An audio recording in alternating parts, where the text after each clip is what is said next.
Hi, I'm John Smith. Welcome to Kingdom Real.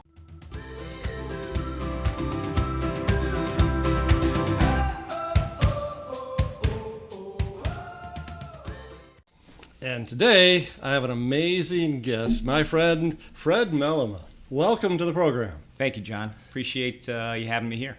Yeah, looking forward to tonight. So I just have some really simple questions to ask you, and then you can just tell us your story. So tell us about your family of origin.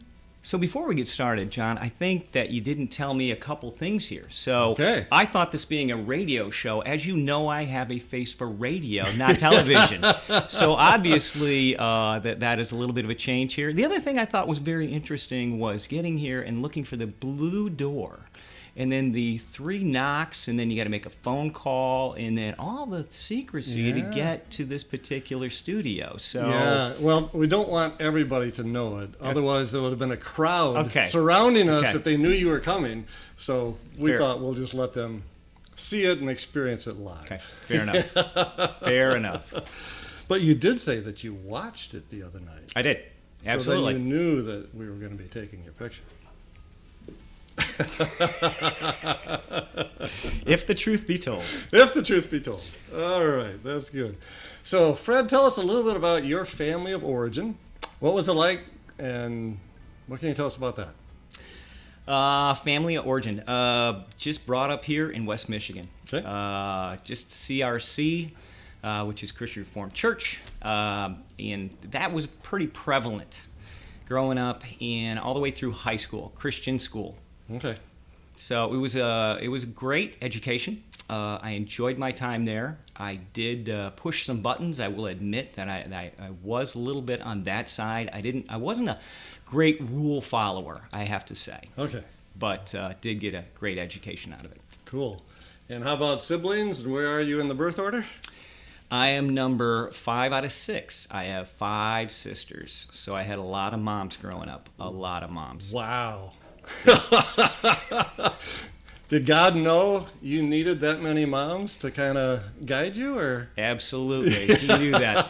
I don't think I spoke till I was 10 or 12. I didn't think it was even necessary. Right. I just kept my head down and just ate and then left. I was like, okay, that's a lot of women. It was. That's a lot of But women. a great experience. Yeah, fantastic, good. What are a couple of your favorite childhood memories? When I thought about that, I kind of went back to traveling. So having 6 siblings, what you find out is there's a birth order. And with that, we had the first 3 that kind of did their own thing. They were off to college by the time the rest of us came along, the other 3. And by that time, Dad, with the first 3, didn't have a nickel to rub together. He didn't have any money. So they talk about going to a restaurant called Comeback back in the day, where they could have, 10-cent burgers or something like that. Yeah. By the time we came along, the second 3, we were going to places fancy like Russ's. There you go. So we could have chicken dinners and those type of things. So it was great. But the time that we had was to go to Niagara Falls. We went to Colorado. We did the pop-up campers. So we weren't big campers, but we borrowed my uncle's pop-up camper, and we just had a great time traveling across the U.S., going all the way out to Colorado. And I think very fondly, because I was probably 10 years old, 10 to 12, during that whole period of a couple trips in there. So a lot of fun. Good memories. Yes. Yeah. Yep. That's fantastic. So, well, to shift gears a little bit then, if you were to think back and look across your life, what would be 1 or maybe even 2 of the more dark, difficult, painful things you've been through in your life? Where do we start, John? As I thought about this, I was thinking back to a time where I was in my late 30s. Okay. And I kind of had a trifecta going on. One was Dad had Alzheimer's, and we had not really had a conversation in about 5 years. The second part was I was purchasing the family business. Now, he and his brother had started the business. Okay. And what I wanted for those 5 years, I wanted insight. I wanted clarity. I wanted him to help me because I was going to purchase this from my cousin. So we were the second generation, and he was, or is, 18 years my senior. So it made sense for him to go do his own thing, and he's been able to do that and travel and just do wonderful. But at that point, it was difficult because I was sitting there looking at borrowing a tremendous amount of money, and my cousin was not making it easy, the transition. And then the third thing was I was turning 40. And it was just a transitional, and I still, even to this day, that was my hardest birthday. Everybody's got a hardest birthday. Yep. 39 to 40, that was tough for me. So as I think back on that time, it was really missing Dad because I knew I had a great team at work, but there's still that fear. The fear is, will I be able to continue this? Will I be able to work, with these teams? Is this something that the Lord even wants me to do? How do you understand that? Am I getting that? Is the fleece wet? Do I understand that is exactly what He wants for me? And I have to admit, I didn't get that fleece. So I'm going through this, praying, going, all right, this is what I believe needs to happen. But always falling back, trying to get back to Dad. And I have to admit that I think that Alzheimer's is probably one of the cruelest diseases out there. And what I mean by that is there he is in a chair, and I can't communicate. In the early days, it was, hey, when did you get here? Everything was a surprise. And then as time went on, he really couldn't even communicate. And all you look for was that little window. There was once in a while where you'd get a window. He'd have just this little clarity. And you always hoped that it was during my time, maybe not when my siblings were there. I was looking for that during my time. And it didn't really come. That was a very difficult time. And I'm going like, Lord, this would really be an awesome time to show how incredible you are. If you would show me that my father could talk to me and give me what I need to proceed into the future. And that was not to be, John. That was not to be. So that was a very dark period where I'm just trying to figure things out. And I have to admit that I did not have plans of taking over the family business. This was not something where Dad sat down and said, you know what, you're going to need an accounting degree and you're going to need this and this type of business acumen. I was more the blue-collar guy. I was in the back. I was doing engineering, fabrication, maintenance. And so when the opportunity came to buy the business, there was some questions, a lot of questions before I said, yes, I would do that. But to have some doubts, there were a lot of doubts because I didn't know. And to be totally honest, I've only failed one class in my entire life, and that was accounting. And I thought, boy, that's a really important class to have and to know. And I didn't have that in my back pocket. So there's been a lot of learning on the job, and my staff has been very patient with me as I needed to get caught up, and I did. And you probably hired a really good accountant, didn't you? Sure did. Sure did. I mean, and that really kind of goes back to what my business philosophy was and why it worked. It was to hire the best. It was to make sure that our CPA was the best, that the lawyer that put this all together was the best, that my staff was the best. And that's part of my job description, quite honestly, is to hire and keep the best people on the planet. And so far, it's been very successful. Wow, that's awesome. And I will put in just a small plug saying that last year, we had 98% retention in a year that was very difficult. So once you figure out that secret formula, it's a good thing. Yeah, because it is about the people, isn't it? It's totally about the people. You can have the best technology, the best equipment, the best location. But if you don't have the people, it doesn't matter. Wow. So you actually, as a pretty young man, you were grieving the loss of your dad for quite a few years before God actually took him home. Yes. Yep, he died. I took possession in September, and Dad died in December. Oh, wow. And then I turned 40 in February. So it was like boom, boom, boom. But yeah, it was early for me to to buy the business at 39 and say, all right, let's make a go of it, team. Wow. So you're praying, God, this would be a great time for Dad to show up, even for 5 minutes. Yes. Never get an answer to that prayer. What happened to your faith and your relationship with God during that dark, difficult time? I have to admit that that obviously things did wane, and I had a difficult time trying to rectify. Why can't I just have an answer? Why can't I just have the clarity that I believe, for whatever reason, I deserve this. I deserve to have that clarity. And I never got that clarity. But I had an incredible team, and I did have a faith that I'm going, you know what? God took care of the Israelites out there for 40 years. I think he could manage my smaller issues, and we could probably work through this. Now, that was not my first impulse, okay? I did struggle to go, all right, Lord. But with time, I didn't turn my back on God. There was never a point where I said, no, this God thing. No, he was always there. He was always there. And I do tell the story that we were working for a company called Caterpillar, and they had started an engine, and they needed these engines coated. And so they came to us and they said, Fred, what are your sales? And I said, I don't tell anybody that, okay? He says, no, I'm the buyer. He says, tell me what your sales are. So I told him, he says, Fred, I'm going to double your sales. So I said, well, you have my attention, Scott. I said, I'm very open for this. So we began to work together and put together a large process, a robotic line, put this whole thing together.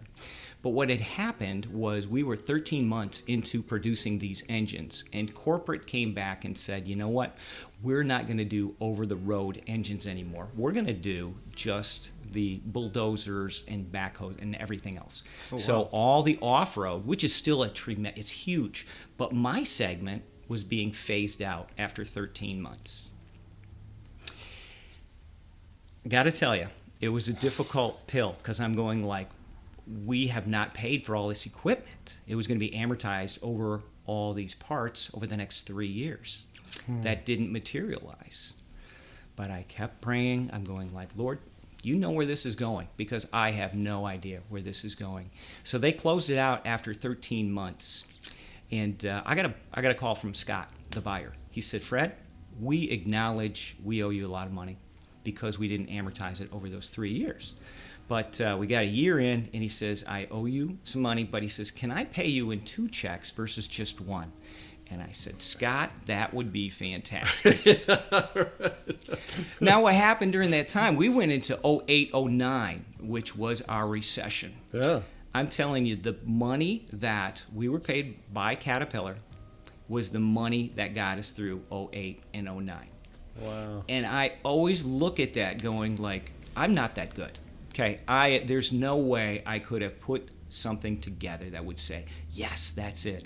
I'm going, no. The Lord was watching over us and said, you know what? I'm going to bring something into your life that's going to challenge you, which it did, but it's also going to make sure that the company exists, that you're going to always move forward. And it allowed us to continue to move forward and to be in existence, even during a very difficult and dark time. Yeah, you never could have laid out that plan. Ever. I always look at that going, wow, that was so orchestrated and not by anybody earthly. That was our Heavenly Father watching out for the company. Wow, that's great. So now you're 40 or 40 plus. Time is going on. Was it smooth sailing since then? You know, we've had a few things that have really challenged us. Okay. I don't know if you've heard of COVID, but a couple years ago, that really was difficult. Yeah. It was difficult to walk into a business where we had we had 20% of staff and customers. And the only people we worked on were customers that were essential. So a lot of people tried to say they were essential, but we said, we're going to need an email stating that you are calling yourself essential moving forward.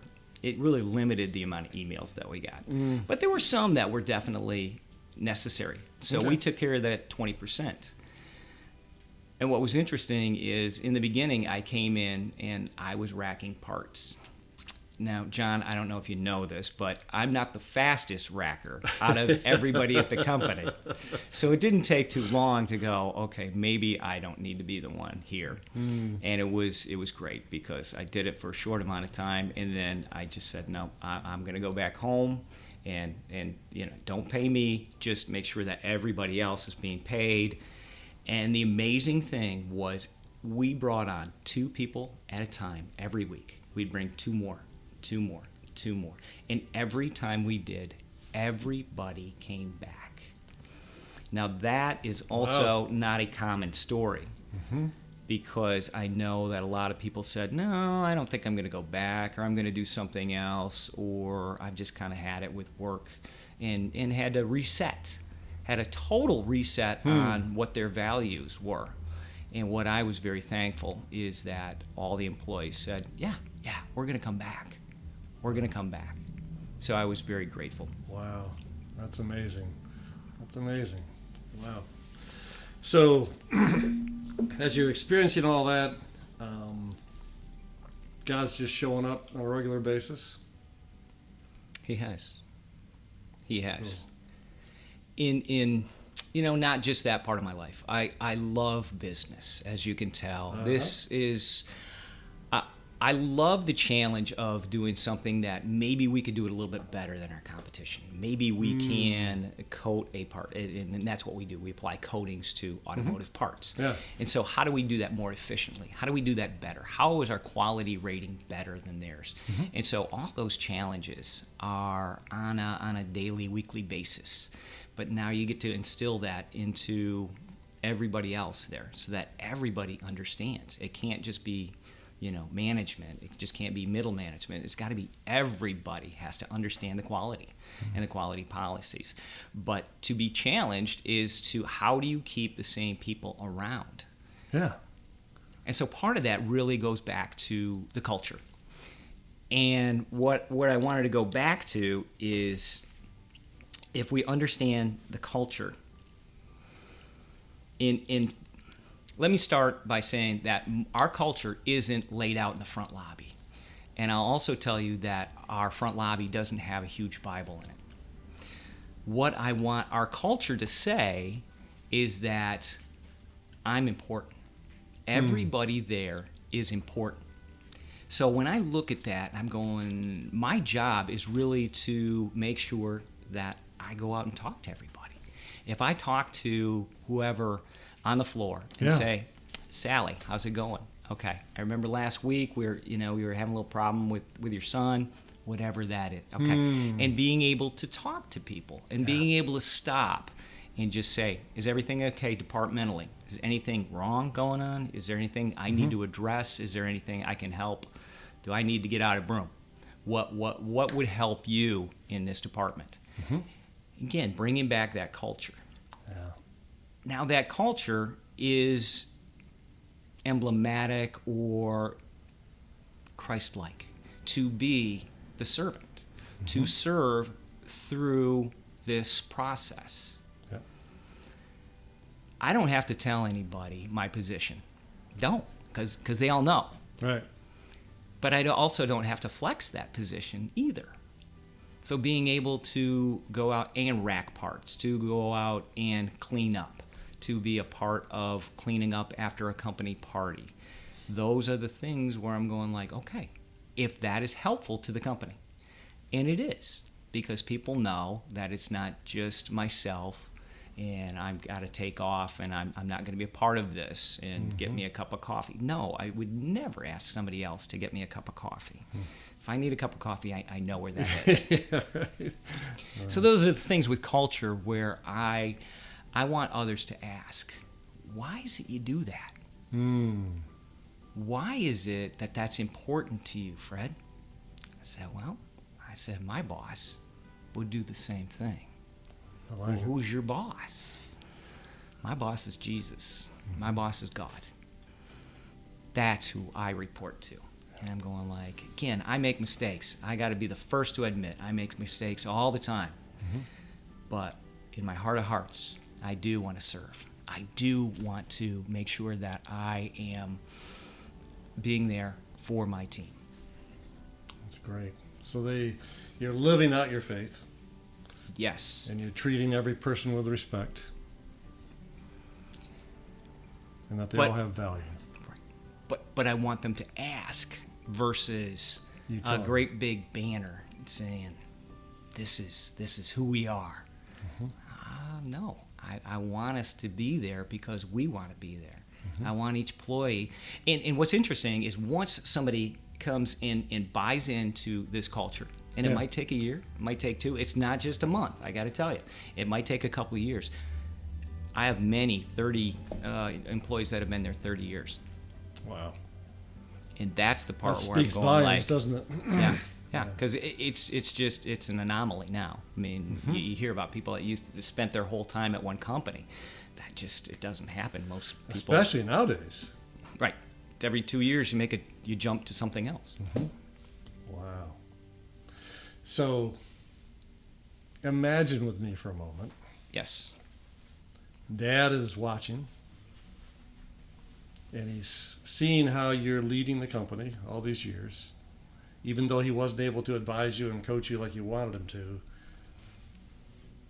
What do you think Dad is thinking as he watches his one son lead the company that he started? I think Dad's happy. I do too. I think that Dad is happy. I think that that he would have had the best time. He would have been, and I know him. I mean, he would have just been there in his blue dickies. He'd want to clean up. He'd want to make sure that everything is, But again, he would be cleaning up. He would take care of that side of it. But again, given just high accolades for how management or culture is working. Yes. Yeah, I think he's real proud of you. Yeah, I think so. And my guess is what limited ability he had mentally in those last several years, he probably wanted to answer some of your questions even more than you wanted him to, but he couldn't. So just imagine whatever level of frustration when you have Alzheimer's, what they're dealing with, but in those clear moments, if he probably really wanted to say something and just couldn't. Yeah, agreed. Yeah. Agreed. Wow. So life doesn't always work out the way we would like on every phase, but God He's the master of taking even our difficult times and our hard times and using that to refine our character. And He's doing a good job refining you into the image of Christ. So proud of you, brother. Thank you, brother. Yep, that's really cool. And it's fun to hear somebody talk about the family business with such passion and such excitement and such depth, and that you really care about every one of those people. That's impressive to me. I am blessed to be able to do this. I am blessed, and I got to tell you, I have a great staff that I don't have to run day to day. Don't have to do that. That is all taken care of, and so that I can focus on these other things. Yeah. People, and making sure that if there are any issues, how can I alleviate any of those barriers? Yeah. And how can I help retain the best people and focus on that and know good people? So if we ever do get a slot, hey, we've got somebody in the queue. Cool. So I'm going to pretend I'm one of your employees. Great. Either currently or potentially. Maybe somebody watching this is like, man, I'd like to work for that guy. If you had to summarize in the next few minutes a message of hope for anybody in the world that might listen to this, what would you say? I would say, John, don't connect your identity to anything other than Christ, because you're going to be disappointed. If your identity is your work's going to go away. Something's going to happen. It's not going to be there. If your identity is your children, they're going to let you down in some way. There's going to be a disappointment, and it's going to be difficult. If it's the economy, we already know that one. We already know that. Yeah. And there's so many other areas that if you don't tie it to Christ, it doesn't work. Because then we're not motivated, because then we've got an excuse, because then there's something else that got in the way. Something else. Well, my children did this, or my spouse did that, or the economy. Now we always have an excuse. We don't have an excuse if we're looking to Christ, because he's perfect. So it's always right when we go with him. Good. That's a good answer.